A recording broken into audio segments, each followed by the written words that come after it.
I do think that we should rename the quick pick segment at the end of every episode that we do to the Wheel of Losers. I really like that.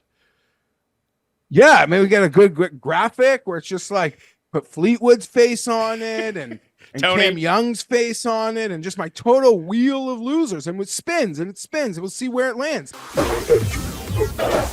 experience. Mayo experience. Mayo experience. Mayo experience. Experience. Welcome to the Pat Mayo Experience, presented by Underdog Fantasy. Use code Mayo at Underdog Fantasy right now to get yourself a match deposit of up to $100. If you do that, then you can take the survey. Or if you have an Underdog account already, you can take the survey down in the description right now, giving away $5,000 in Underdog credits for the Players' Championship. 5 winners, $1,000 each, so the survey takes 15 seconds. I would recommend doing it. And once you got the money in, you can play in the Pat Mayo Experience Open, the major season best ball draft. You can find that under drafts on Underdog right now. It's 75% full already, and it starts at the Masters. So let's get this one filled up. Maybe we can get some more. I'm going to be doing some live streams this week with you good people on Underdog to draft some of these teams. Geoff Fienberg on location in Florida right now. You've been doing some drafts, haven't you? Okay, so full disclosure, Pat, I haven't even done a draft yet. All I do is play. And I look and I hit to enter and then I leave. But I feel like someone from a different side of the world who like just saw snow or the ocean for the first time. Being someone that lives in Ontario, I've seen all the hype about Underdog. I live on the internet, but I just let it like glow, like just fly over my head because I can't play Underdog and it kind of makes me jealous. But I got to Florida. I signed up, used the promo code Mayo, I made my deposit, and I feel like I'm staring at the ocean for the first time.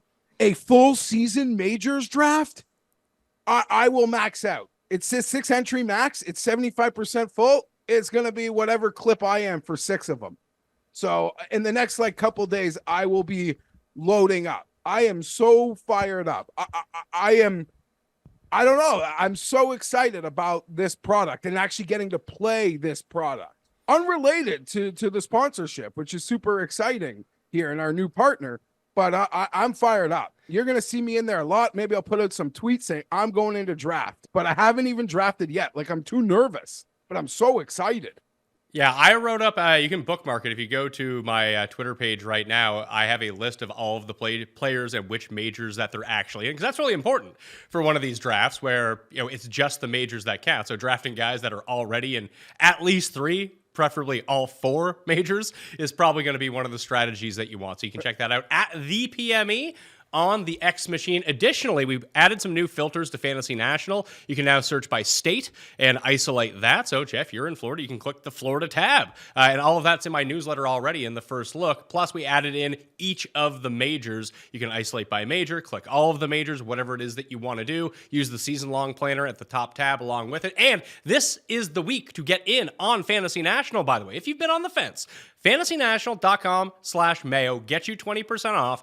Get the monthly membership this week, because with the way that the scheduling works out, it goes like day to day. So the 12th to the 12th, which means you get the players all the way through the Masters. So you're going to want it for the Masters. You're going to want it for the players. Then you get all the fun stuff in between, the Texas stuff, the Valspar. So go do that right now. fantasynational.com/Mayo. But it's not just the two of us, because although it is not a major, it is a big event, a tournament I've really come around on over the past few years, despite having very little success at the Players' Championship in the outright betting card and daily fantasy, whatever it is. I still just like to fire at this one. I love to watch it. And someone who used to hold the opinion that I have, I'm curious to see where he lands now. It is none other, making his return to the show, Tim Undercust! Tim Andercust. That is not my name.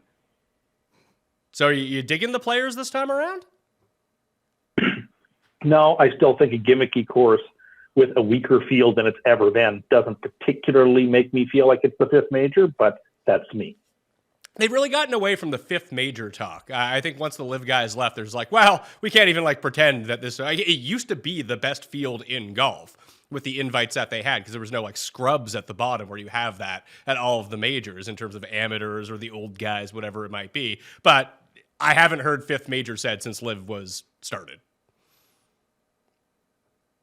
I believe it. It's just, I don't know. I mean, I understand it's a big tournament. The course has some very memorable holes.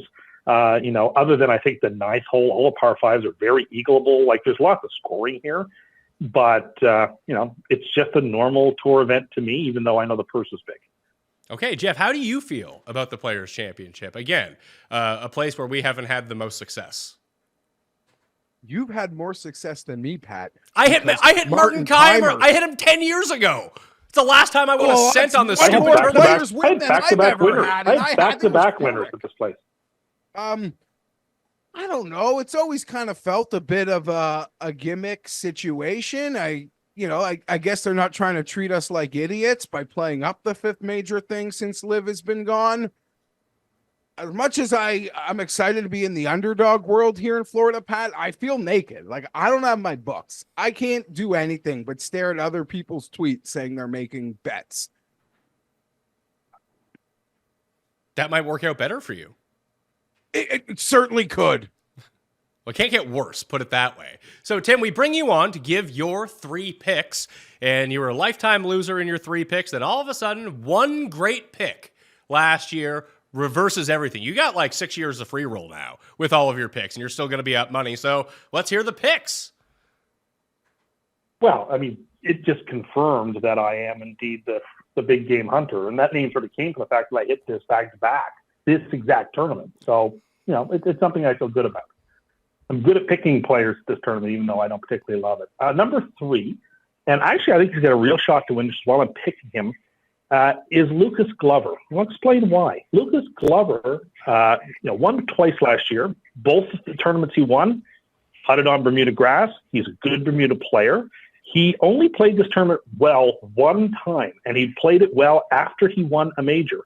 So even though he didn't win a major last year, he won back-to-back tournaments, including one of the playoff events. And even though he hasn't had a fantastic season, he only missed the cut once all year on tour. I think he's actually very well primed for this course to play well. And so I'm picking him as my number 3. He's super long odds, but I actually think he's got a real chance here. I actually don't hate that pick whatsoever, because obviously he won the Wyndham Championship. Wyndham is one of the ones that I go look at. Of note this year, because it's in March and with the way that the grass type is going, this is actually no longer considered a Bermuda grass course, Tim. It is a POA course because the Bermuda has not quite come in yet at this time of year. So officially, the Players and Valspar have been changed from Bermuda grass to POA. I did not know that when I did my research yesterday and this morning before, I realized, oh dear, that was a Bermuda course. That's interesting. Okay. Yeah, I noticed it when I went. It says it on the page. Sure, I went and looked up the course sheet that the groundskeepers put out for every single tournament, and that was the first thing that stood out to me. I was like, so these are more like they're like a faster, or maybe not even faster, but they're much like the greens in Phoenix and at the American Express, which they have been, it's just they weren't classified that way. Okay. Number 2. Fair enough. So then number 2, I am going to take I'm playing the hot hand here, and I'm going to take Jake Knapp. For no particular reason other than he's playing good golf, and I'm just going to ride the hot hand. Yeah, you were when I played poker with you on the weekend. You were very mad that this guy was a nobody. Well, he isn't. I mean, so I guess perfect for this tournament this year. Then, even though historically, if you look at the last 5 years, Rory, Hideki, Justin, Cam Smith, and Scheffler, like it's superstars that win this tournament recently. But I don't know. I get a feeling that's not going to happen this year because it's really not on par with, other than last week, it's really not on par with what's been happening this season. So Knapp is my second pick. So for reference, Geoff, just so people, if they're listening for the first time and don't know a ton about the Players' Championship, should be aware, Hideki did not win the Players' Championship. He didn't even play in a tournament that completed one round in 2020 before it was canceled due to COVID. Just so people know that, although Tim will claim that as a winner. I think that's going to be his top pick. It would make sense. I'm curious, Tim, who is your top pick? Zalatoris. Oh, shit. I saw enough from him last week. I watched quite a bit of the golf yesterday for whatever reason. I don't know. It was because of dumb daylight savings. I didn't feel like doing much in the afternoon, so I just lounged about and watched a ton of the coverage. I liked Luke Donald. That was perhaps the best part of the coverage. Zalatoris has looked good, and so I think he's back to form. And it's a weird. I find probably of all the tournaments, and you guys speak to this better than me, it seems like the most impossible tournament to pick because of the amount of water and sand and weirdness, and of course, the last couple of years, weather that's been affecting this place. It seems like just a complete dart throw. So just pick guys that are decent and hope that are playing well. Yeah, it's funny because you kind of hit on it. Like, since this tournament has moved to March, it has been a superstar tournament. Rory, Thomas, Cam Smith, and then Scotty Scheffler a year ago. And the only real common denominator between all of those players is that they dominated an approach the week that they won, and they've been having amazing approach play coming into the tournament. Additionally, they had great form coming into the tournament, and they were ranked inside like the top 20 in the world coming in. They were not necessarily the favorite, although Scheffler was a year ago. They were one of the favorites into the tournament. They also, this is from Cutmaker Jeff on Twitter. I didn't realize this. I'm sorry, it wasn't Cutmaker Jeff. It was Golf Bet Caddy at Golf Bet Caddy. Scotty last year was added to the list since 2007. The winners of the Players' Championship have started in the morning on Thursday and played in the afternoon on Friday, at least where their normal tee times would go, because obviously Cam Smith was a part of that draw, but he didn't end up playing his second round till like Sunday or something the year he won. But Tiger and Keimer in 2013, 2014 were the only ones to start in the afternoon on Thursday. I don't know why. Well, so I guess the draw, for whatever reason, is pretty consequential here. Yeah, and I Who looked are at the winners? Go ahead. Like right before it became superstars, like who were Webb and Rick? Like who are those winners? Siwoo. Oh yeah, Siwoo. So Siwoo is sort of like the outlier in all of this, and like he had won the Wyndham Championship the year before. He had like a bunch of WDs previously to that. I covered a lot of this in the research show up on Mayo Media Network on the Pat Mayo Experience audio feed right now. Just looking at those winners, yeah, Webb, Siwoo, and then Day won in 2016, but that's when Day was the number one player in the world. That was the year that Ken Duke shot like 8 under on Saturday when everyone else was like 80 on those glass greens. Then Day ended up winning in the end. I think Chappell played really well that year until he got to, I don't know, like one of the holes and made a 12 or something, and that was the end of him. Well, yeah, Chappell won 3 tournaments in second place the year Day dominated. That's right, yeah. Every time that Day won, Chappell ended up finishing in second. Now Chappell is gone. He might be playing in maybe he played in Puerto Rico last week. I have no idea. But Tim, your point is well taken that this tournament is high variance because of a lot of the water. I also think that it's super high variance as well because it gets rid of probably the one repeatable skill that tends to be the most important in golf when separating the very high-end players from everyone else. And like why you see the same people at the US Open year over year tend to do really well is that being a great driver of the ball is obviously beneficial at Sawgrass, but it's not the most important thing at all. Like Cam Smith won this tournament losing over 5 strokes off the tee. Like you just kind of have to avoid the water. It doesn't really matter how far you hit it. Yeah, there's also like no real rhyme or reason. You've seen some great players, like some high-end players, just have the most horrific track records here. Like look at a guy like Harris English. He's one of the cleanest ball strikers around. He's never made a cut here. No, but Harris English shot 7 under in 2020. That is true. Yeah, maybe that's oh my God. Maybe that's why COVID started. Because Harris English was going to make the cut. They're like, we can't have this. You need to miss the cut at the Players every year, pal. World shut down. Take a hike. No Chainsmokers concert for you. But even to look at the course history of the Players' lead-in form, this is all, again, in the newsletter, free to join, down in the description right now. You can go click on yesterday's. The full article will be coming out on Monday evening, plus additional stuff throughout the course of the week.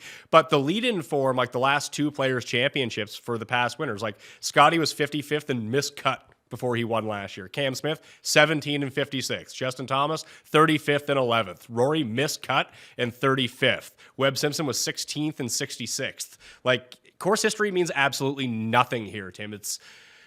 There are tournaments where it does matter, and then there are tournaments where it doesn't matter. I would say that this is the one tournament on the calendar every year where course history literally means nothing. Do you have comp courses? And if it's true that form doesn't matter, well, then Rory's got a real chance to win. No, I said that form does matter. Oh, well, then he doesn't have much of a chance then after his performance, pitiful performances the last 2 weeks. Well, his performance in Honda was actually really good. He just couldn't make a putt, and then. Oh yeah, he played great at the Cognizant. He where did he finish? Not winning. Great. So if you don't win, you're not. So if you don't win, you're not good. Is that your take on everything now? When you're Rory, I don't even think if Rory won this week, I would really be all that impressed. Rory can't win. Oh, I can really judge him by. Oh, if Rory wins, if Rory won this week, it'd be like, are you winning the Masters? They wouldn't even congratulate him on winning the Players. That's exactly what I would say. He didn't win the Masters. I was like, he won this tournament recently. He won it 5 years ago. It's a heck of a lot more recently than he's won a major. Jeez. I'm supposed to be impressed. So Neiman can win 3 live tournaments, and now he's the greatest player in the world. Rory would win the Players. Like, yeah, inconsequential. No, but my point is that no one talked about Neiman being like the greatest golfer in the world. No one has put him on that pedestal. No one essentially tried to make him the heir and successor to Tiger Woods. So if Rory's going to be in that rarefied air, maybe he needs to win a major more than once every decade. Well, I mean, his is it a Rory hold week? on. Feels like a Rory week. His life average is more than a major a decade, by the way. You know what? That is absolutely true. But I stand here saying that I've not been particularly impressed by his performance this season. No, you be what right. Do you think he does this week? I mean, misses the cut or something like that. I can see him winning. I can see him missing the cut. He could very well play well this week. It wouldn't shock me because he's won this tournament before. He's a marvelous golfer, but if he hasn't been that impressive, and he's to the point in his career where he's won everything. So why would I be impressed when he wins something he's already won, unless it's a major championship? Yeah, I mean, like we did this last week, Pat. Like you can't. There's nothing Rory can do that will change people's opinion of him. There's no tournaments he can win anymore. Yeah, if he doesn't, he has to win a green jacket. Yeah. Yeah, if he doesn't win the Masters, he sucks. Is apparently the narrative on Rory. No, if he wins any major, if he wins any major, he'll get his full credit.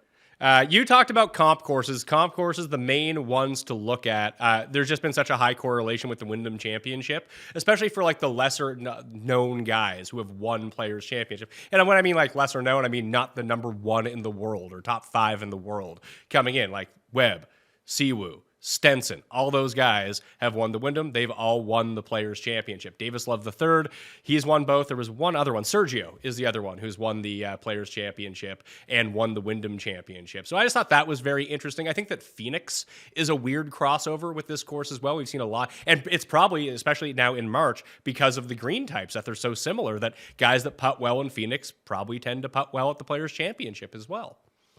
And then you have all the Pete Dye courses. That's like the National, too.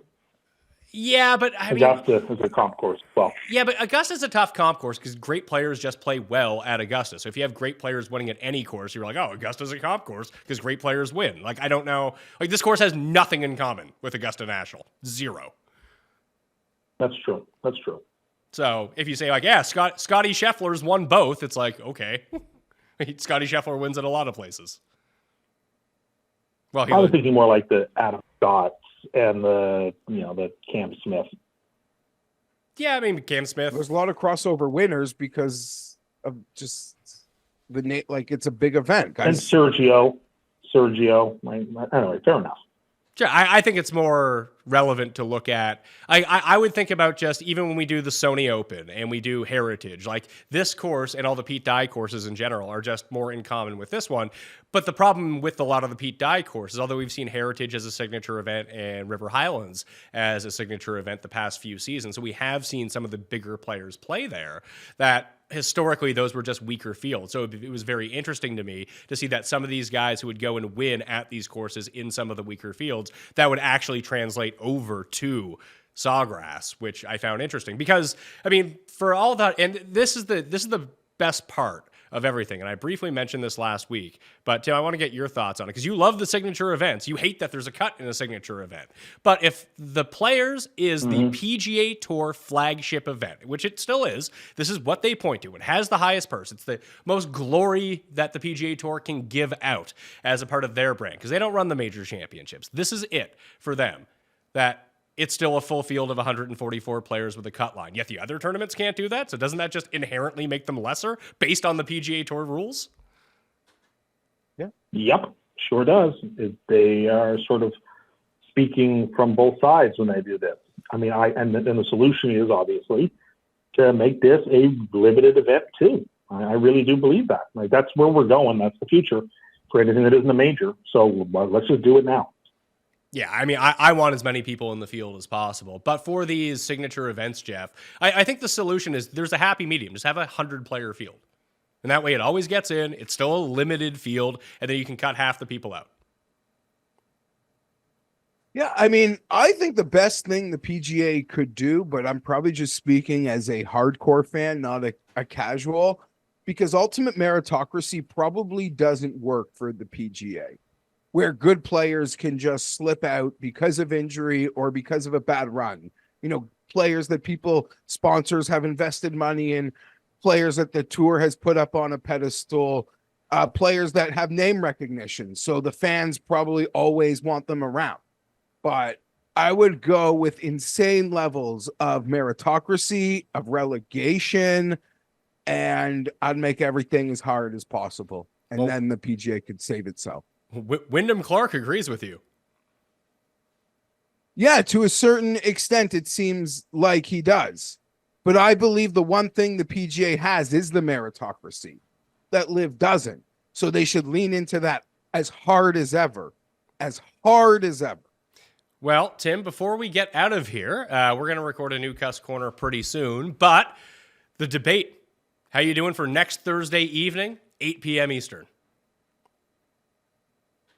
Can make that work. You can make that work. Geoff, can you make that work? You know, it's on the schedule. It is on the schedule, but the fact that he has not called me to concede this thing yet is just truly an indictment. It's just an indictment on everything. I'm curious to see what he's got in his bag of tricks that can stick on the wall. So voting will remain open for a few days after the debate. So if you want to vote in the Custys, you can do that down in the description right now. Tim, this is your chance. If you feel like you're behind, which I don't know that you are or not, because a lot of the votes were cast very early. Those mail-in ballots from January might be your saving grace in this election season. But do you have any tricks waiting for Geoff? Even if I did, I wouldn't say in this instance. All I can say is that, I expect a spirited debate, and I hope that my opponent is ready. I don't intend to exploit my opponent's youth and inexperience for my own gain. So to recap your 3 picks. That was good, Geoff. No, it wasn't. Lucas Glover, Jake Knapp, and Will Zalatoris are your 3 selections for the Players' Championship? Yep, and the fact that Geoff is laughing at them makes me feel good, because he laughed at my picks at the LA Country Club, and who was laughing at the end? Not me. Let's clarify. You were laughing at the end. Well, not in the sense of derisively. I was happy. I was laughing. You made 100 to 1 guy your gold pick. Here you've made a guy who I really like, who Will Zalatoris your gold pick. So it doesn't bring up that I'm not mocking, not nearly like I did that. I give you all the credit in the world. Keep coasting on it. I intend to. All right, so Custys debate next Thursday live on Mayo Media Network at 8 p.m. Eastern Time. Tune in to that. I'll get you out of here. So I want to thank you for being on the line, Tim Andercust. Tim Andercust. More Players' Picks coming in a second, but I do want to tell you and remind you to go to Underdog Fantasy right now. Download the app, go to the website, and use code MAYO to get a first-time deposit match of up to $100. There's Pick'em, there are drafts, and if you're into the drafting part, go to drafts, go under PGA, and play in the Pat Mayo Open. It's almost full, so you still have time to get in some of your major season drafts. And if you do deposit the $100, get the $100 match, all of a sudden you can max out all 6 entries in the Pat Mayo Open and try to win the grand prize. There's also the $10 Albatross with $50,000 to first place in Major Season right now, and you can pile up some cash and increase your bankroll playing Pick'em all week, every day at the Players Championship or whatever sport you want at Underdog Fantasy right now. Code Mayo, let's get it done. All right, let's get to the betting board. Players Championship. Try to pick a winner from this. I'm trying to do it from my gut. I've done my research, and then I have the guys that I really want to get to. Special announcement, though, Jeff. I should probably you know, and Paul knows, but the viewers need to know. You and I will be in Vegas for Masters weekend at the Circa. We're going to go to the Stadium Swim, be broadcasting live from there. So if you are in Vegas, you can come hang with Jeff and I, especially on the Saturday. I think we're going to do a watch party for the 3rd round of the Masters. That's pretty exciting. I'm very excited for that. So if you're down in Vegas, come by, hit us up. We'll be doing shows, multiple shows there throughout the week and the weekend. So I'm fired up. Yeah, we'll be going live from the Circus Swim, doing the post-round recaps. We'll be doing a live chat on the Wednesday evening, the penultimate night before the Masters commences, the after round 4 recap. We'll probably even do the Heritage Show that morning before we take off and get back. So it's going to be a lot of fun if you're around Vegas over Masters weekend. We'll be there Wednesday through Sunday at the Circus Swim. So come out and hang with us on that one. All right. Gut feeling, Jeff, right away. Who do you want to bet for the Players before we get into the actual odds for anything? I'm a mark, Scotty Scheffler, except I keep putting the digits into the machine, and I like the number I need to bet to be satisfied with what I'm going to win. Like, then it's like, do I really want to lose that money on one guy? But what sort of happened at the, almost the whole weekend for the most part, but the end of Saturday and his run into yesterday was just remarkable. He left Shane Lowry speechless. You'd never seen Shane Lowry speechless in your entire life when asked to describe what he just witnessed. I would tend to agree with you with Scotty. There are some things working against him. There's never been a back-to-back champion at Sawgrass. It's a course that's super high variance, and obviously he has the proper game to negate a lot of that variance because he's not hitting the ball in the water. But even going back and watching last year in his win, which was just a dominating performance, and dude couldn't putt until Sunday, and then he started making everything. But he chipped in like 3 times. Like, a lot of luck went Scotty's way last year, and he just he was there. He wasn't putting well, but the chipping kind of made up for that, and then on Sunday he was able to close the door. But I don't want to sit here and pretend that he putted well for one tournament and then all of a sudden his putting is fixed. That's not how this works. Correct. It is not how it works. But a week ago, you're like, man, why is Scotty so stubborn? Like, it's making gains for Will Zalatoris. He's got way too much pride. Just use a broomstick. Let's go, buddy. Just had to take Rory's advice, hit up the spider. Boom, goes the dynamite. So yeah, you're right. All those putts, that string of 1 putts, he starts missing the 4-footers again. I don't know, but at this moment, as someone, usually I have bets. I don't have bets. Scotty, the top, I'm a mess. Yeah. I'm a mess. Well, here's and let's get to the odds board, because what Scotty's performance last week has done, unless he wins again, and then, I'm screwed because I'm not going to bet Scotty Scheffler. It was his first win in a year. Let's not forget that part too. And he probably should have won 13 of those tournaments and won 0 of them because of the putting. So if the putter remains hot, he's going to win.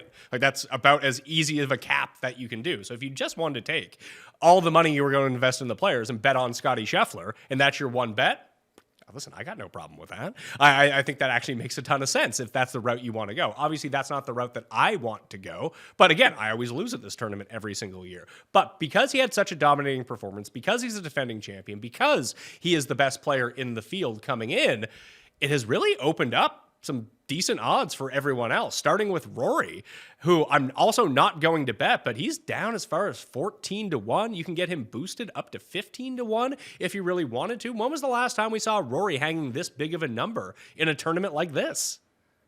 I don't remember. That's a great point. My eyes went to Rory at that inflated number. And unlike Tim, I actually think his struggles have kind of been overrated. At a place like Bay Hill, you can get into a bad spot and you can crumble. We saw it happen to lots of guys.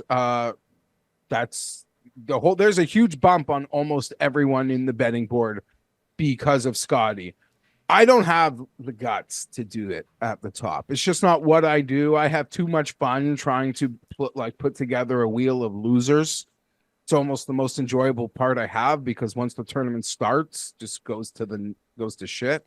Although my God, I feel like I'm going to win these bets, and then, you know, over the course of the tournament, I don't.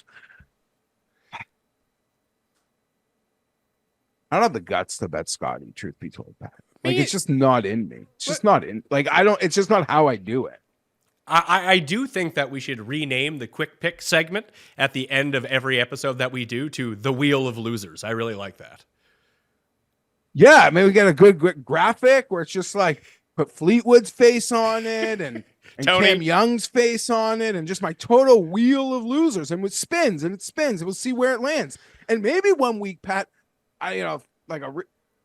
knocking the show, we run the operation. It's a compact group, but if this was like a network, I'd be like, literally spin a wheel of losers. I will pick who the wheel lands on. Like, it's good enough for me at this point. Yeah, that's a great way too to save you money. So you don't just bet Fleetwood, Tony, Cam Young, and all of the guys that you bet all at once. It would just limit you to having one of them per week. It's just great savings for you.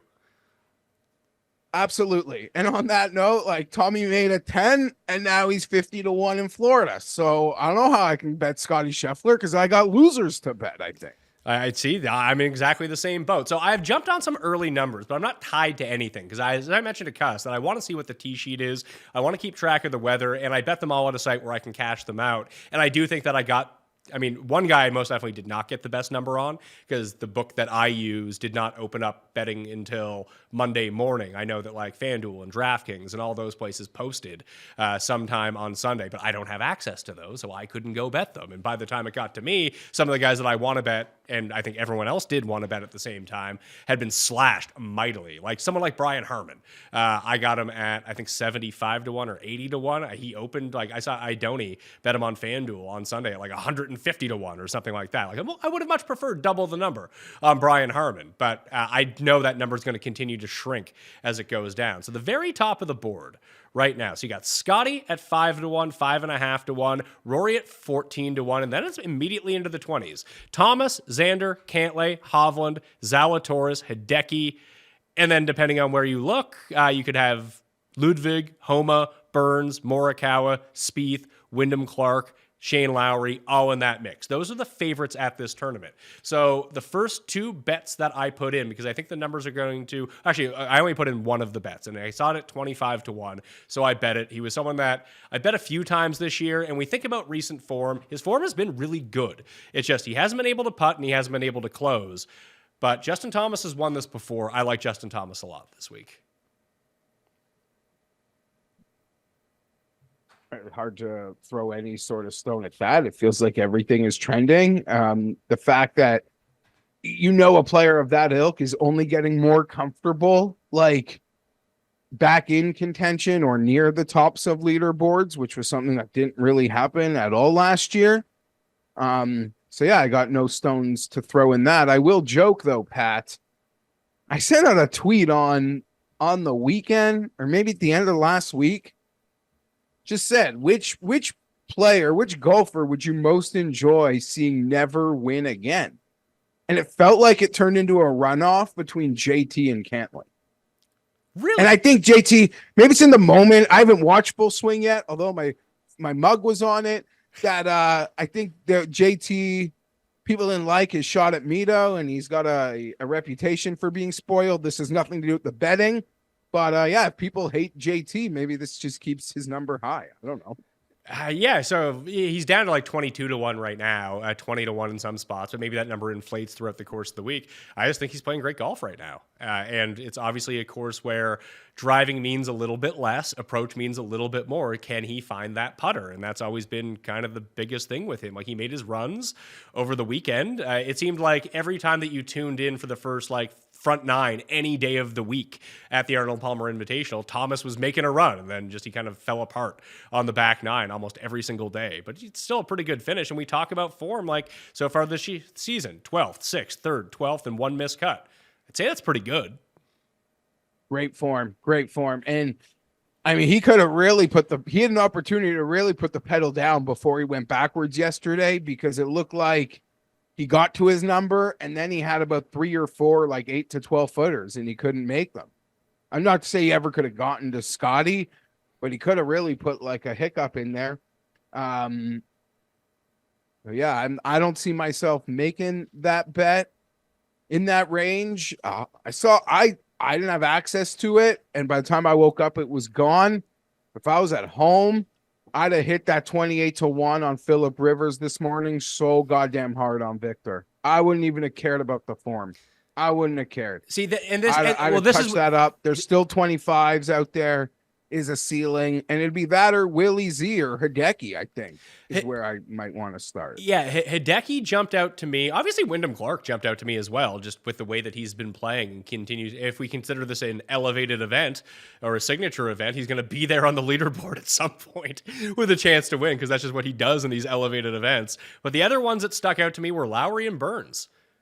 I think Lowry's number's too short for just the way that he is unable to close in a lot of these situations. But although it seems like he's had a terrible run the past 2 weeks, he has finished like 3rd and 4th. So let's not overlook that. He has a top 5 at the Players in the past. He's one of those guys, though, because of the putting sometimes. He's putted pretty well the past 2 weeks. So maybe he can play that forward, that it feels like that might flip on him. Whereas Burns, the one drawback on Burns is that it feels like if he's going to get himself into contention in this tournament, and then he's going to put it in the water 3 times, because that's just what he's been doing. That's fair, but sort of everyone behind like everyone behind Scotty, would have that same worry about. I mean that, dead serious. Like they'll get there, but then they'll get wet. I like Burns a lot. You mentioned Shane. He's the best Florida golfer we got, except on Sundays. And that's at 40-1. That's not something I'm going to bet into. You would almost want to sign a lifetime contract to Morikawa at 35-1 at this golf course too, wouldn't you? I know, but and this is the thing. Like my priors going into this, I mean, I always just default Morikawa because this does feel like the course for him to win because it sets up perfectly for his game. Deadly accurate off the tee, still one of the 5 best iron players in the world. Can he make some putts? That's what it comes down to. He was, I mean, if it wasn't for Chad, was it Chad Ramey? I think it was Chad Ramey. I'll say Chad Ramey. It was the first round. It was Ramey who was the first round leader last year here, right? I'm not gonna. I don't want to vouch for that. But I had money on Morikawa, and this happens with Morikawa all the time. He's weird, like kind of bizarro can't lay in this weird way too. Is that he has some like sparkling first rounds when I bet him to win outright, and then he just doesn't do anything with it afterwards. Maybe it wasn't Ramey. There's like 3 guys. I get Buckley, Ramey, and someone else confused. Year over year. Maybe I think it was Ramey. And then he just melted on the weekend. Let's see, Ramey. Yeah, he opened with a 64, 75, 68, 76. He ended up coming T27 because Eric Cole was kind of doing that. Ben Griffin was kind of doing that. Justin Suh was another one who was just kind of like lingering around. Morikawa ended up coming 13th a year ago. But again, based on my priors of what I want to look for, he checks, as we say, all the boxes. But I really do want to make a concerted effort after getting this tournament wrong so badly every single year, and that the one thing that everything points to is recent form. Morikawa doesn't have it right now. He does not, and it is, well, no, he won in Japan, because that was going to be like, and that was in the swing season. Like, he hasn't done shit since the year started. Yeah, no. And I thought he would be ready to go for a big season. I probably backed him at the Century. Not that it matters, but I'm one of those marks who like, oh, he wins in the swing season. Morikawa's ready to check his boxes for the year again. Not happening. But yeah, you see it across the board. Everybody, but it feels like Shane Lowry is taking a jump in the lower half. A big jump. So, to your point, You said that Shane Lowry is the best Florida golfer for the first 3 rounds. I just used the new tab on fantasynational.com/Mayo to get yourself that 20% off. The monthly membership takes you through the Masters as of this week, so go do that right now. Who do you think are the top 5 Florida golfers over the past 24 rounds? Scotty Scheffler, Number 2. Shane Lowry, Number 4.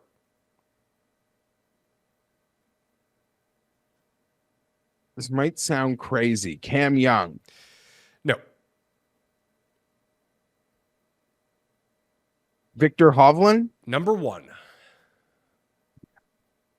Keegan Bradley, number 3. Sam Burns, number 5. Homa, number 6. Justin Thomas, Ryan Fox, Chris Kirk, Tommy Fleetwood, Matt Fitzpatrick. Those are the top 10. a couple of those guys you mentioned, like Fitzpatrick's numbers on a straight air balloon right now. Tommy was what, 28 last week? He's been doubled up. A little less, but yeah. And even to look at it a little bit closer, if we just look Florida past 12 rounds, Scotty, Clark, 1-2, Homa, Spieth, Fox, Sungjae, Hovland, Mitchell, Moore, Ben Coles, who made a nice run in Puerto Rico over the weekend, Russell Henley, Patrick Cantlay, Rory McIlroy, Justin Suh, and then Hideki Matsuyama, then Sam Burns and Jason Day. So a few of the guys that stuck out to me in the non-Scheffler division, I kind of mentioned them. Lowry and Burns, I bet on Justin Thomas. Other than that, like I like Russell Henley coming into the week. I love Tom Hoagie, just the way that he's been playing. Once again, just lit it up on approach.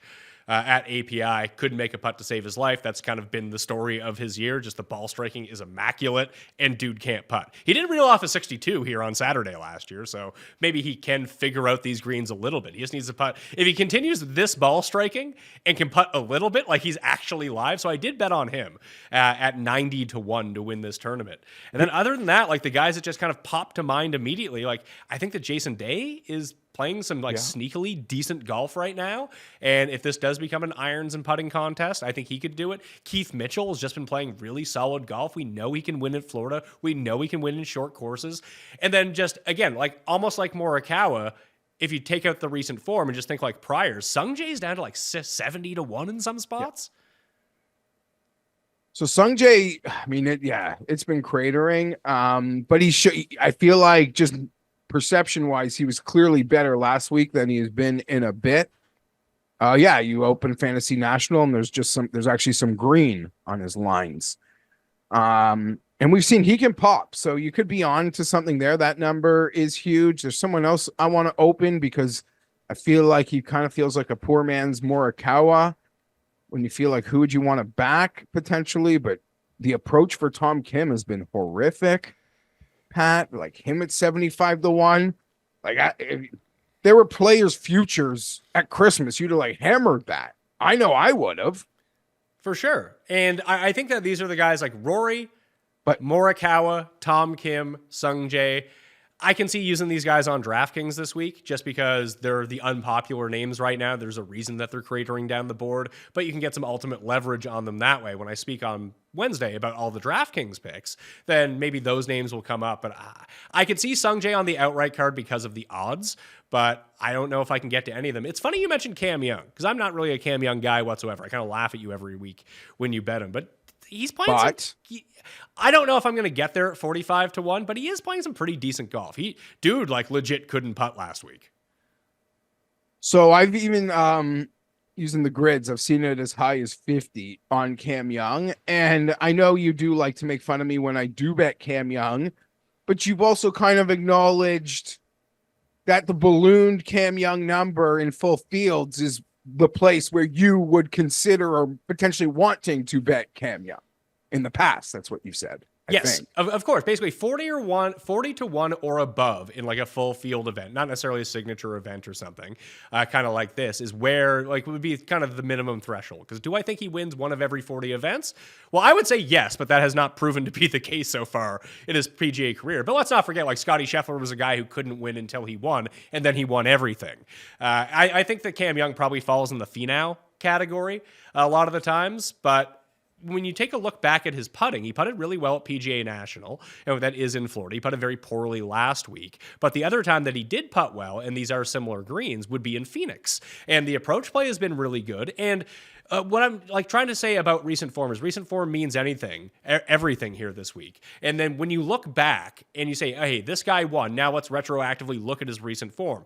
Does it jibe with everyone else who has won one of these tournaments? And I would actually say that it does with Cam Young. He was 36th last week. That was really nothing. Although he did gain 4 strokes on approach, he lost 4 strokes putting at Bay Hill. Previous to that, 4th, 16th, 8th. That's a pretty good run. You'd say, oh yeah, he had 2 top 10s and 3 top 20s before his win at the Players. He had good form coming in. That actually tracks to you, doesn't it?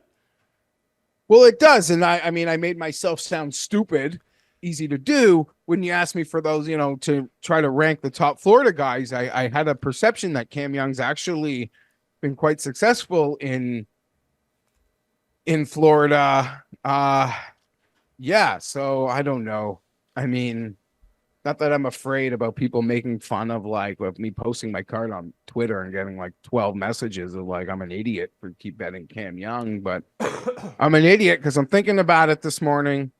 50 to 1. Yeah, he's in that 50 range. So the other guys in that 50 range right now, the max odds, the best number that you can find at the moment. So it's Cam Young, Jason Day, Fleetwood, Minwoo, Theegala, Corey Connors is there. I thought about Corey Connors because I liked Corey Connors last week, and I think that the scoring was a bit too easy for Corey Connors to win that event. And it's funny to say that as someone who has won Valero back-to-back years, and those are huge scores, Birdie Fest. It's just, when you have an elevated field, and he's not playing a bunch of jabronis at these tournaments, we've always seen him do better in the hardest conditions where the winner's gonna be -8, -10. The conditions don't look that bad for Sawgrass this week. There is wind. It's probably going to come on Friday, a little bit on Thursday, and then on Sunday it looks like it's going to get super windy. But overall, Thursday and Saturday look fine. There doesn't seem to be any rain in the forecast, so no delays. So if I'm thinking of a winning score, I'm thinking, and that's kind of how you have to play. What do you think is going to happen throughout the course of the tournament? I'd say the winner is -14, something like that. Can Corey Connors chip and putt enough to get to -14 at Sawgrass? It would have to be such an amazing chipping and putting week for his baseline that I just don't think he can. A great top 20 Corey bet, Connors, a bad win bet. Yeah. God. Corey Connors, I swear to you, Pat, of everyone 60 to 1 and below, he to me, he's one of 3 players in this whole field whose odds didn't go up because of Scheffler. He was 60 to 1 last week. He did sort of what Corey Connors does. He was fine. Certainly wasn't a ceiling Connors week. So I was surprised because as a guy that, Connors would be on that wheel for sure for me. As a guy that my eyes always want to go to him quickly, I was shocked to see that it's the same get-in price as you got to play with last week. When Matt Fitzpatrick's ballooned to 70. Sure, Fitzpatrick's form's too bad to even consider as an outright win here. Not to say that he can't win, but just I'm not going to consider it based on the way that he's been playing. PGA National, when I bet him there at 30 to 1 or 33 to 1, that actually did make some sense. Very weak field. You bet on talent, you bet on upside. And he actually had a pretty good week. He just didn't win. But against all of the best players, I do think that form comes a lot more into the focus this time around. And if it's going to be a birdie fest, I just see it being not a Corey Connors week. And I kind of want to say the same thing for Shane Lowry too, that I need the difficulty to be ratcheted up a little bit if I think that he's going to win. I bet Corey Connors last week to win an API. The tournament was easier than I thought that it was going to be. Now maybe that's because Scheffler made it look easy. And I bet Corey Connors top 20 as well. That was my gold pick on the best bet show. He came T18. So it was a winning bet on Corey Connors to come inside the top 20. Oh, big best bet show this week, by the way, Jeff. Do you know who I have on the best bet show on Tuesday? You haven't told me. I have Byron, Linda Q, the model maniac, and Ben Coley, the 3 of us. So you're going to have a lot of international flavor on the best bet show tomorrow. Wonderful. Love that. And yeah, you guys, I think you guys did a bang up job last week. Connors, the banana stand. Yeah, Connors got it, and Cam's best bet was Scheffler top American 4 to 1. So In like hindsight, it's like 4-1. I mean, top nationality for Scheffler. What was his number to win 7 last week? Part of my ignorance. It was 7. Yeah, we talked it through. Me, Cam, and DB talked it through with Scheffler. Like, yeah, 4-1's actually a pretty good number if you take it relative to his outright odds. Because I think number 2 and 3 in the market were Rory and Victor, who were international. So you just take them out of the market. And Ludwig was up there too, inside the top 6. So you got rid of 3 of the next 6 guys on the betting board. Made ton of sense. Well played. So for me, in this like 50 to 100 range, I bet Henley at 60-1. Like, he's coming off a good week. Let's go. This is a part of the Russell Henley rotation of courses that he plays well. And in those best ball drafts that I've been doing for major season, code Mayo and Underdog, by the way, go do that right now and fill out the survey. I've been taking a lot of Russell Henley. Russell Henley's been playing great. I, in some ways, feel the same way about this number as I do the Shane Lowry number. But I don't know. You got to have guts. You got to have balls. Yeah, I think 60. I was hoping it was going to be 80, but 60. Like, if he was a guy I identified anyway, I don't really. I mean, I would care that if there was an 80 out there, I wouldn't bet the 60. But if 60 is the best number I can get, I'm rolling with him. I think that he's live to win this tournament. And on the broadcast at PGA National, the commentator said that he's one of the 5 best putters in the world. Now, I didn't go fact check that because that would be wrong, but they said it, so it has to be true, right? Oy. Yeah, they do that sometimes. That's sometimes. okay. I mean, Sometimes. If they see anyone do anything on the broadcast, they are immediately a top 5 player in the world at that particular skill because they just saw it. Yeah, and I feel like they take liberties clearly with how they describe players. Like when they say, "Oh, he's one of the best in the world," I think they're describing it in terms of like every registered golfer on earth, like not narrowing it to PGA players. So, like, yes, of course, they're all the best in the world at everything out there. And what makes some of these mistakes so much sadder is everyone surely listening to this show knows how easily, readily available the information is to these guys. It's not like a past period where it wasn't. Like, it's so easily accessible to have the information on where exactly player X is in the world as it relates to any specific skill. The other bet that I made, and this one goes in the face of good. This is the one bet that I kind of jumped on, and I'm going to regret it because I never bet this guy, and it's Brian Herman. I bet him at 75-1. He can win. I mean, he almost won the year that Justin Thomas won. It was him and Bryson and Justin Thomas down the stretch 3 years ago at the Players. I liked what I saw at API, man. He gained almost 6 strokes on approach. He lost 2 strokes putting. Like, that is the anti-Brian Herman game. Now, he's going to lose strokes off the tee. He is protected at this course in that sense because he's just going to he's just going to find the fairway. He's going to not get himself into trouble. And then you have to hope that approach keeps up. And that was after losing over 10 strokes combined in the previous 2 tournaments. That, you know, if something went on for him, I kind of want to ride that hot streak. He's a major champion too. Let's not forget that. I mean, I have a chance to get the money back by doing what you're doing and betting Brian Harman at 75-1. But if he does win, I don't feel like going on vacation cost me money because I would have been one of those monkeys at home, like crushing the earlies, crushing. You guys, you know me in past. And I was complaining to you guys last week for the premier event. I wanted these odds up earlier. Like, this is their flagship event. The odds should honestly be evergreen available in the same way the majors are. I don't understand it. I don't get it either, and I'm not quite sure what it is because I was looking for DraftKings pricing because that usually comes out on like Thursday and we do the show on Friday. As of right now, it's still not out. That's crazy. I know. But like, yeah, I don't know. I was dumb enough to think we'd have players odds up.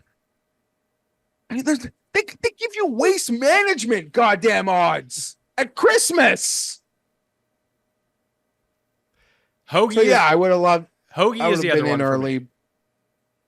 Hoagie at 9. Sorry, I talked over you. I'm interrupting you nonstop at the moment, although I feel like I've been on my best behavior today. What was the name? You realize you say you feel like you're on your best behavior every week, right? You've been saying No, that. just 2 weeks in a row because I had a really bad. I had a floor. I had a floor performance once in a while, and I'm not like that was bad, and I've been better. I'm making progress in the same way the golfers you're betting. You're just looking for some, like Anthony Kim, I'm making some progress here, Patrick. Well, I mean, once he gets his fitted clubs, maybe he can continue to excel up the leaderboard. He's playing on the Asian Tour this week before they go to Doral when the Live Tour comes back stateside. But Tom Hoagie, 90-1. That's going to be a very popular bet this week, and I am one of the people who is also betting it. Yeah, so totally. I was enjoying the sun, but what he did on Saturday was egregious with the putter. But when you bet Hoagie, that's in the range of outcomes. Also, on a guy who does a lot of what Hoagie can do, and like Adam Scott, I think he lost like 7 strokes putting on Thursday. I think that he needs to be added to your wheel of losers. I haven't bet Scott in a while, but I stand for him. And I still can't believe in last year we got so many older guys like get back into it, and he still can't. By into it, I mean winner's circle. Like we saw Rose and Glover, like so many guys. How is he not able to do it? But whatever, winning's hard, golf's hard. I still might be a sucker for Tom Kim up here, although it is Ben Ann who is the ATM at the moment. You know, good for him. It is Ben Ann. I don't know. Do you think that he can win a putting contest here? No, I mean, I don't think I could bet him to win, but he just every week, like the guy is just raking it in, it seems. Every week he has this nice little Sundays finishing T15, T10, bringing home huge bucks, big points. It's nice. I'm trying to think through what my bets are going to be for the best bet show. And like Adam Scott top 20 might be a really good bet.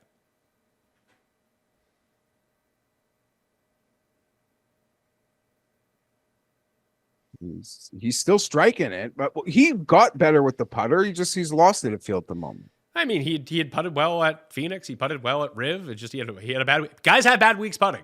If Scotty Scheffler can lead the field in putting, then guys who are normally good at putting can just be bad for 1 week too. It happens.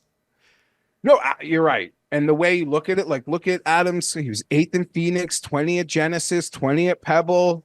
That seems like that'd be a pretty sharp call, Pat. There's money in Adam Scott this week. Not really talking about the outright market.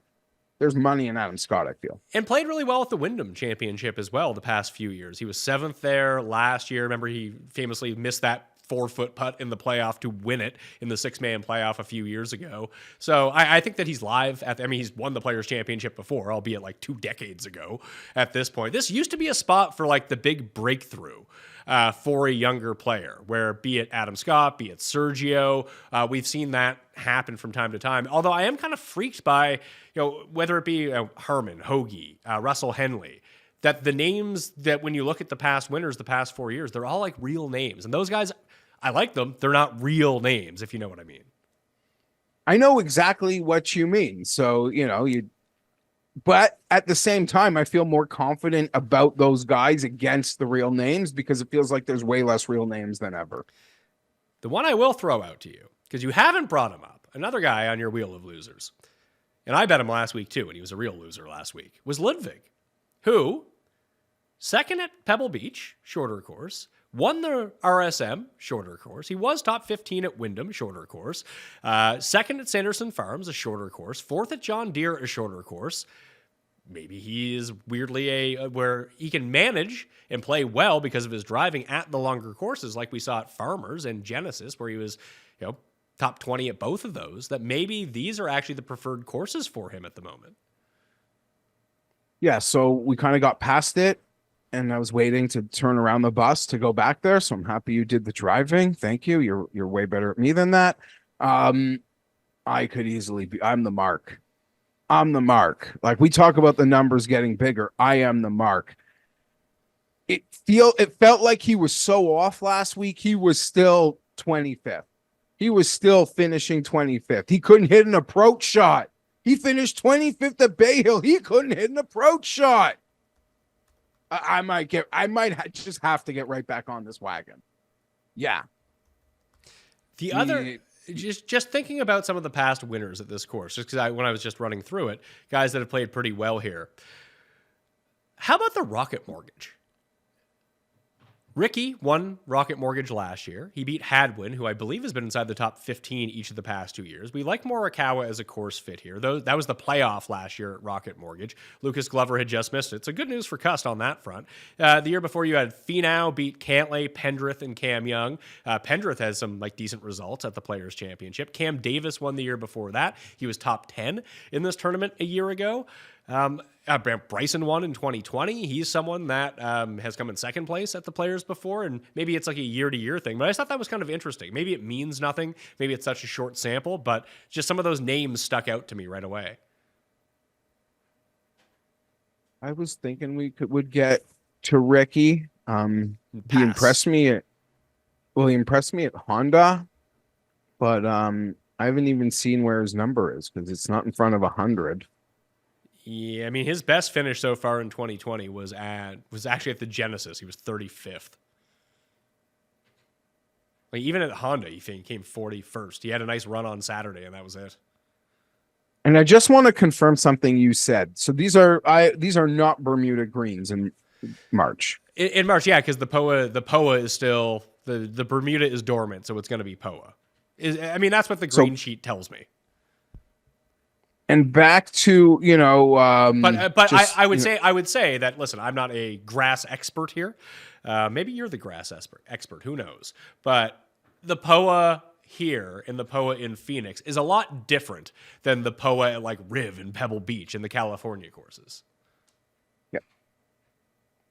Just enjoying some of these putting stats from Ludwig on that POA as he got comfortable.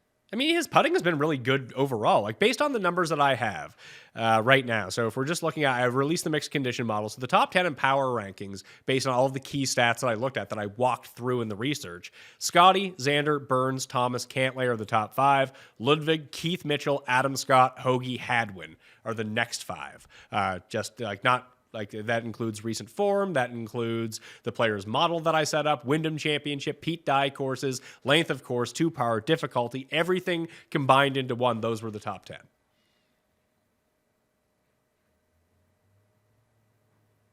I want to trust a few of those guys.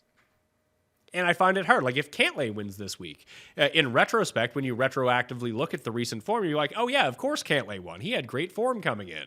And he did. He had a terrible API as someone who bet him his first round leader. It was like, oh yeah, he's going to be great. I made Patrick Cantlay cost me $1,000 in Underdog pick'ems this week because he kept being shit all week. I was like, oh, he'll rebound today. No. Didn't rebound today at all. But he was 4th at Genesis. He was 11th at Pebble Beach. He's been playing some pretty decent golf. I'm not going to bet him, but you could kind of look at it back the other way and be like, oh yeah, that makes a ton of sense. But for me, I think I'm just going to stick with, Ludwig you could make the case for. I'm probably not going to get there. Lowry, Burns, Hideki, those guys just they're top of mind for me, and I don't know what to do. Yeah, Hideki is probably my favorite. He's 30 and under. I want to trust him. And at the same time, you look at a guy like Cantlay, and I'm not betting Cantlay. I've done it plenty of times. I know I did it at the Genesis. He finished 36 at API. I can be such an apologist for a guy who's been playing well but played horrible at the API. You could just get in your own way there and it goes to shit so quick that I could almost ignore it. But you have to find your own way to find your bets, and I'm silly enough to do something like that. At the same number, why would Cantlay be a better bet than Xander? Xander's a better bet than Cantlay right now. Not that I agree. Not that I'm betting Xander. I don't think that I am, unless that number really balloons up. But objectively, they're the same price. I would much rather bet Xander than Cantlay. So here I certainly think I would agree with that. Looking at Xander's field ranks, near perfect. But that's every course. That's every week. And then he just doesn't win. He doesn't seem to have, it's weird. He and Cantlay are kind of the same in that sense. Not that they can't, I mean, they have won tournaments before. They both won, the Tour Championship. So they've won big events in their career. But it's not like there's the one thing that you point to that they do so much better than everything else. They're kind of like the all-balanced team. Like when you're making DraftKings lineups, or you're drafting a fantasy football team, it's like, yeah, I'm not going to spend all my money in the auction on like the 3 best guys and try to pick some losers at the bottom. No, I'm going to draft all the guys that are like relative values. That is Cantlay, that is Xander. Whereas like Scheffler is just this amazing ball. He's the Tiger Woods basically of ball striking right now. He's on this sort of run. Someone comped him to Vijay Singh, and I thought that was the most apt thing that I've heard in a really long time. When Vijay went on his run, that basically matched Tiger's in 2003 and 2004, when Vijay actually became the #1 player in the world over Tiger. That it's basically the same run Scheffler's on right now. What was the thing that held Vijay back the entire time? Dude couldn't putt. That is a very quality comp. And yeah, like Xander is like the perfect rotisserie baseball player. Like he just nibbles. Like I used to joke, I feel like I once upon a time going to a different sport called him like Andre Kirilenko. But when I was in university and playing fantasy basketball drafts, like I gotta go like 6th overall. He just dabbled every box score. He would dabble it. But does he have that ceiling one stat that can, just monster you over the rest of the field? And I don't know. That feels like that's what it takes to win the big events. You've got to explode in sort of what you're good at and be baseline and what you're bad at, and just being like good across the board. I don't know. Look what it's getting them. Well, and I think that's funny too, because like you can bet Morikawa whenever, and Morikawa can make you look really foolish when you bet on him, and he shoots an 80 or something like that. And ditto for Justin Thomas. But those are 2 of, like I said, the 5 best approach players in the world. When they have it going, it's like, oh no. And you feel really, if you don't have money on them when they start to get it going, you're just like, oh yeah, I'm cooked. And this is why that Morikawa has won 2 majors and Justin Thomas has won 2 majors, because they flatline a lot of the time. When they don't have it, and they're wildly out of contention. Whereas Cantlay and Xander, it's like, oh yeah, they have a bunch of T7s. But they're playing the best that they can do to go to those T7s, where those other guys feel like in the right week, they have the other level to put them over the top. Yeah, and that's part of the game of outright betting is like, don't be afraid to make the worst pick possible, because 4th place pays as much as miscut. So beyond that, is there anyone from inside 100 to 1 else that you want to talk about right now? Not really. No. Okay, so let's move to 100 to 1 and beyond. Do you think that in the year of the long shot, these guys are live?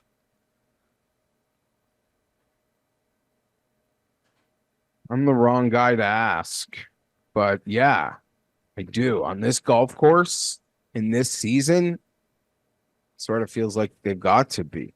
So I have bet 1, 2, 3 long shots as of right now. Maybe it's. Did you bet EVR like everyone on my Twitter feed? I did not bet EVR. By the time I got to him, his odds were down to like 70. So I was like, yeah, I don't know if I want to bet EVR at 70. Maybe I should, because like he does rate out really well for me. But the 3 guys that I went to, 2 of them are like accuracy guys who can heat up with the irons and hopefully make some putts. One of them is a guy that I went all in on once upon a time, Jeff, at almost exactly the same number. And it really did not work out, because I think he finished 13 over at the Players' Championship. Do you know who my #1 long shot is of the week? Grillo at 110 to 1. Bet365 has the 8 placements, so I took the 8 placements on him as well. So let's do it. 110 to 1 on Grillo. I mean, I was like guessing who do I want to bet there, as much as like who might have screwed Pat over in the past. Grillo is a form guy who seems to be in form and seems to be able to carry his form. So I like that a lot. We were in a small booth many years ago. I almost thought this guy was like destined to win something like this. It's been a long time. I don't know if I'll trust him to hit a big putt on Sunday, but I could totally get behind this. I love the form, and I ride the form. It's the putting. The putting has been the big change for him. He's gaining on the greens over his past 20 events. He's getting 2 strokes gained per tournament, and that has it hasn't quite taken him out of the negative for his career in terms of putting, but it's not like the 2-year run he went on where he was just losing 4 strokes, or basically a stroke a round on the greens. Now he's getting like a half stroke per on the greens. If he can keep that going forward and just continue to hit fairways and have one of those electric approach weeks, because he's weirdly one of those guys, right? Like Siwoo Kim in a weird way. Like some weeks they just got it, and you hope you're on them that week. Yeah, I think this can be my first bet. Grio, okay. First thing that's actually in, because I've got nothing in yet, and I'm just trying to find it as big as possible. All right, so the other, I know you want placings, but I'm stupid. I only went placings because it's the top 8 and beyond 100 to 1 is the way that I'm doing it. I'm greedy. Of course you are. The second one, and I was surprised at his odds. You talked about guys that like really fell down the betting board based on like a bad week. I mean, I didn't think he had a chance to win at Torrey Pine, so who knows? I bet Pavon 125 to 1. Dude. I swear to God, we've not. Yes. He's legit. I don't know. I'm convinced he's as good as that other half of the field at this point. Yeah, he's had a bad. Like the 75 to 1 guys, like the guy's 60 to 80. He is at this point. I don't know what differentiates him. I'll tell you what does is that he's top 10 in an approach coming into this tournament. He's won already this year, has another top 5, has another top 10, and 2 of them at shorter courses, at Pebble Beach and at Sony, which would be more comp courses to this than API was, where he was terrible. I like everything you're delivering into my mailbox right now. Last one. Ready for it? I missed it the last time, although I won a DraftKings tournament because of him. But when I think about what do you need here? Keep the ball dry, so accurate off the tee. Can you make some putts? Sure, you can make some putts from time to time. Can you get your irons going? Yeah. And now I've seen him do it.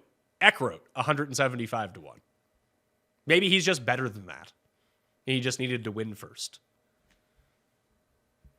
Yeah, got that college pedigree of thinking he'd be in a different class by now. Okay. Very sneakily, last week, he was 36th at API. He lost 2.5 strokes off the tee. He lost a half stroke around the greens. He lost 2 strokes putting. Gained 4.1 strokes on approach. He comes in beside Scheffler as the hottest irons player. It's Scheffler, Hoagie, then Eckroat. So in Mexico, he gained 5.4. At Honda, he gained 5.8. Last week, he gained 4.1. The driver is going to be bad. And where was it bad? At longer courses. At API, it was bad. At Mexico, it's not a hard course, but it's a long course. It was bad there. He gained at Sony off the tee. He gained at RSM off the tee. And if the irons are going to continue to click like this, just got to start making some putts, and all of a sudden we're in business. And you get him with the top 8, so it pays out really well on a top 8 finish.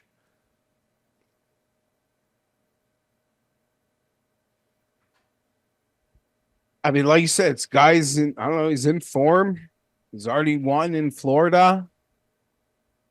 I like the other ones a bit more because in some ways, like in my head, like Eckroat wins, for the most part, still should feel like a finite number, and maybe we're already there.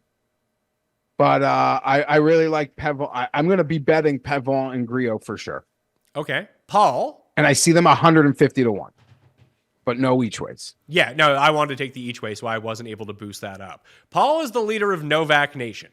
Andrew Novak. Yes. Andrew Novak, Paul, has 3 consecutive top 10s in PGA Tour events. He opened at 275 to 1. I saw DB of the Tour Junkies immediately made that wager. He is down now to, where are we at here? 150, 150 to 1 for Andrew Novak. There's a 250 to 1 at Phillip Rivers. Okay. I just actually hit it with a top 7 each way. 250 top 7. Yeah, Rivers delivers those. Yeah. I mean, 3 top 10s in a row. I used to think it was, resort courses with Paspalum greens, yada, yada, yada, but it seems like Novak Nation is going worldwide at this point, and I couldn't be happier. So he's probably going to hit the drink a whole bunch of times and miss the cut. But that happens here, and he's 250 to 1. What's the worst that could happen? Yeah, you lose your $10. Trying to turn Andrew Novak $10 into $2,500. I don't know. I don't know what to do with him. It's just very. Because I'm with Paul, like this doesn't really feel like the fit for him, but he just did it at PGA National. He did it in Phoenix, putted well at both those tournaments. It's kind of funny how well he's playing. Is this stage just too big for him potentially, Jeff? I mean, I could say that about everybody back here. Yeah, do I trust like Andrew Novak staring down a dragon on Sunday to actually win? Yeah, but like it sort of feels like there's just way less dragons out there. And even the ones you think, like, I don't know, very few people are acting like those dragons I'm usually afraid of. Yeah. I mean, it's going to be very funny when Scheffler just wins by 7. All these picks are really stupid, but these are probably the guys at the top 40, top 30 market that we'll talk more about on the Best Bet show on Tuesday. So tune into that if you want some placement markets. There was a collection of players, though, I did want to bring up because I don't really know what to do with them, but I kind of like all of them in a weird way. Like, you can get Keegan at 100. You can get JT Poston at 100. Chris Kirk at 100. Eric Cole. Eric Cole all of a sudden is back to being a jabroni in the betting market. He went from being Ludwig to JT Poston overnight. Just two bad tournaments. But also down there, there's the 100 to 1 on EVR, but like I like Jagger. Nick, like, why is Nick Taylor? Like, Nick Taylor just had like a pretty good week at API. He's in good form right now. He's like 140 to 1 in some spots. Proven winner, Nick Taylor. Yeah, he seems very popular, but it makes sense why people have been attracted to that. You think the scoring will be low enough for Jaeger? Yeah, I do. Like, yeah, like when you say that, you mean like, yeah, if Jaeger is going to win, he probably needs to win at like minus 15 or something like that, right? Yeah, I think the harder the better. The harder the better for Jaeger. Oh, I was going to go the other. I was going to go the other way on that. Like, easier the better for Jaeger. I don't know. He seems like a guy that doesn't hit putts, but can keep it in the greens, but doesn't hit nearly enough putts. See, I would lean back the other way. I think overall you're right about that he normally does not hit a lot of putts, but he's weird in that sense that when he does putt well, he putts really well. So just to kind of go back and like retroactively look at some of his past performances here from the past year. So let's go back to starting at Travelers last year. He lost 7.4 strokes in that tournament and, gained 3 tee to green. So he's played well some of the Pete Dye tracks over the years, but like 3M minus 3.5, minus 7.4, minus 4, minus 1.5. Past 2 weeks, minus 3.2, minus 3.2. But the ones where he's gained plus 4.2, plus 3.4, plus 2.2, plus 3, plus 4, plus 3.4. So there's very few like break-even weeks for Steven Jaeger. Either he's putting well and that happens, or he's putting poorly and that happens. There's no real in-between. Those are the guys that I like.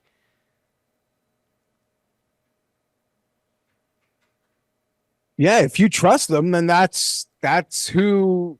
If I'm like north of 100 to 1, that's who you should be eyeing down.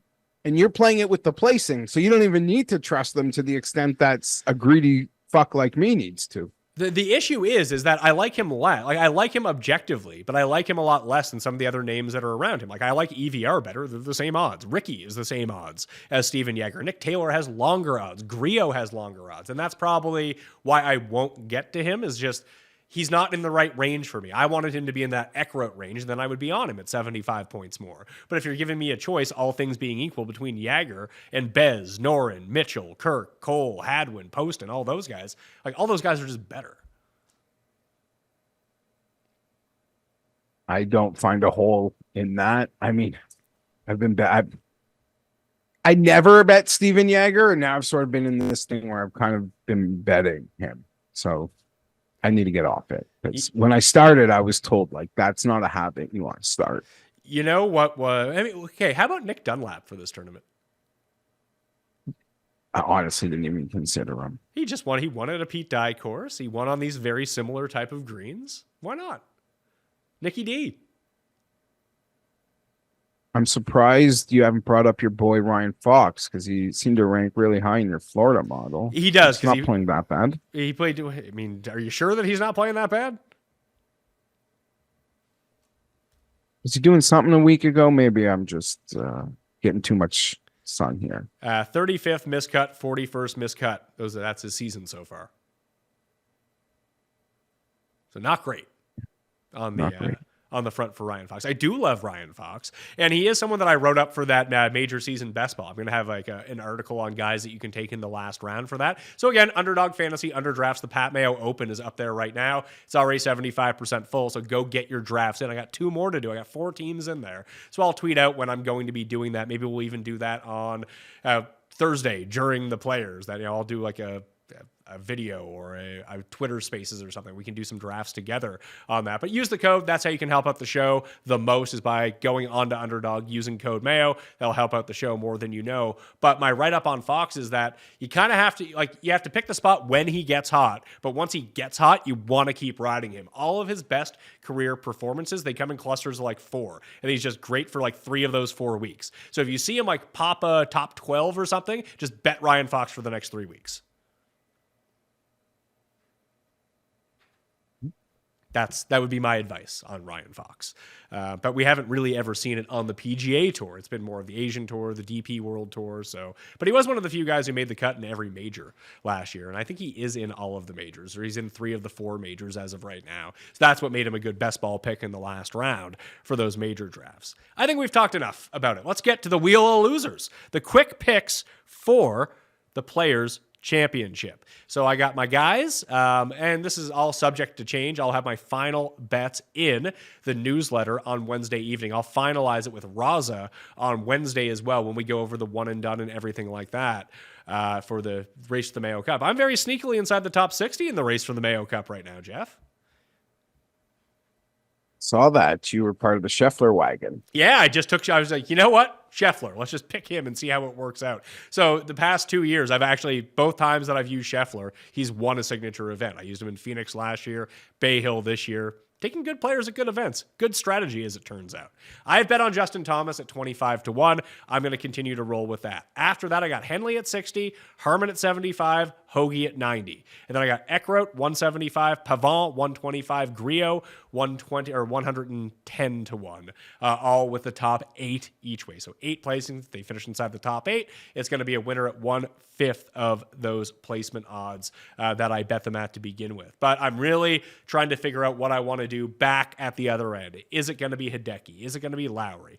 I think it's probably going to be Burns, because I am a slut for punishment with a lot of this stuff. And I can just see it now. Up by 2 on Sunday, water. Finishes like T9 or something. Like it. So for me, near the top, my favorites at the moment, not a single bet in, would be Hideki and Ludwig. I miss the juicy Will Zalatoris, but I could also end up back there. I think you'd see my cards haven't really been on Tommy this year, despite using him as my one and done last week. But I 50-1 in Florida, I'm probably going to be a part of that. And I have played both your Pavon and Griot 150-1. Just those are the 2 bets I've actually made today. They are in. Let's go. One and done picks. Somehow I won the week with Rory, of all people, last week against your Fleetwood $0 and CUST Cam Young $89. So I remain in the lead in the one and done. So obviously CUST Picks in order. Number 3, Lucas Glover. Jake Knapp, number 2. And then number 1, Will Zalatoris. So Will Zalatoris is CUST one and done for the Players Championship. Who am I going to take this week? Screw it. I have first pick. I'll take Scheffler. Morikawa for you. I would have taken Justin Thomas, but I used Justin Thomas already, and I've used Sam Burns already. So not looking great for me on that. You should have taken Griot. Get frisky. I should. We're gonna get out of here in a moment, but do you have any opinion on that Wyndham Clark situation from Saturday? What, when his ball moved? But I mean, I had money on Wyndham Clark to win, so I was happy he wasn't penalized, if that's what you're asking. That's it, right? Extra edge. Guy loves big events. He'll go the extra edge. Like, hey, there's a reason we love to bet on Patrick Reed, because he'll cheat for your money. And that's a Wyndham Clark special. If there's a chance for him to get an advantage, then boy, Wyndham Clark is going to take it. Love to see it. Yeah. I don't know. The actual, and listen, there have been 2 questionable incidents in a short period of time, which allows us to have this conversation. But there really is nothing I love more or makes than a really good player who also likes to break the rules.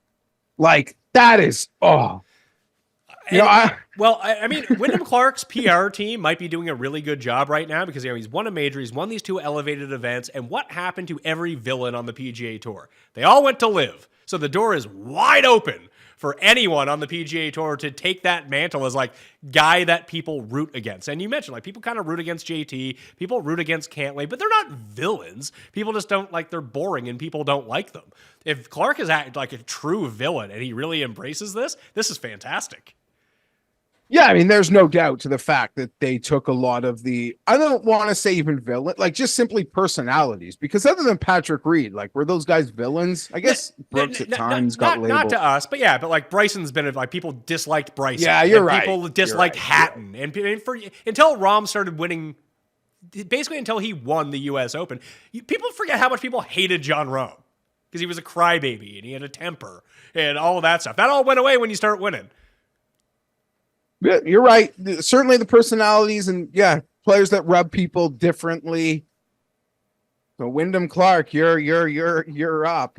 And as us like golf nerds, like we're just waiting for a narrative. So you move one more ball or do anything. You take a nice fat step in grass like an inch behind your ball again, and you'll turn the machine, buddy. I did see a lot of people were very upset with Wyndham Clark too because he didn't shank the shot, but he just didn't hit it how he wanted. He was just like, fuck! Just like smashed the fairway in front of him. I was like, that's very relatable. I've done that. And then you have like the very pious golf people. He should be disqualified from the tournament for doing that. It's like, fuck off.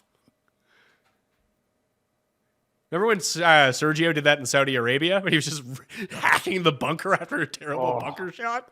Sergio's another one, like a quote-unquote villain. Poulter, quote-unquote villain. All on live. Yeah, you're right. I woke up, I had Cam Smith monies, so I woke up like in the middle of the morning to watch Live Hong Kong to see if he could stage a comeback, and then he did, and then he lost anyway.